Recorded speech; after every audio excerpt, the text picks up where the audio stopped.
ভাই, আমি না আমার ভবিষ্যৎ নিয়ে খুবই চিন্তিত। তাহলে চল, আমাদের পাড়ায় না একটা দারুণ একটা সাধু বাবা এসছে। তাই নাকি? হ্যাঁ, যে নাকি সবার ভবিষ্যৎ বলে দিতে পারে। চল তার কাছে তাহলে তোকে চ নিয়ে ভাই, চ। এই ওই সেই সাধু বাবা। তাই নাকি? হ্যাঁ, প্রণাম সাধু বাবা। জয় সাধু বাবা।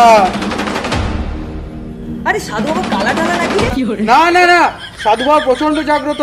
তাহলে কোনো উত্তর দিচ্ছে না কেন? আরে পাগল, আমি আমার নিজের ভবিষ্যৎ দেখছিলাম।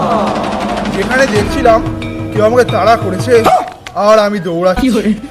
ওইসব কথা বাদ দে, তোরা যেন কি বলছিলি? আচ্ছা সাধু বাবা, আপনি যদি আমার ভবিষ্যৎটা দেখে একটু বলতেন। সে তো নয় বলতেই পারি, কিন্তু আমার দক্ষিণ হিসেবে 500 টাকা লাগবে। 500 টাকা? আরে ভাই, সাধু বাবা চেয়েছে, দিয়ে দে দিয়ে দে। ঠিক আছে, এই নিন।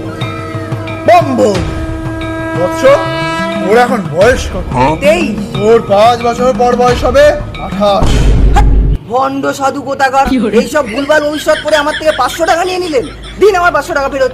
যা একবার আমার হাতে চলে আসে তা ফেরত পাওয়া যায় না বৎস।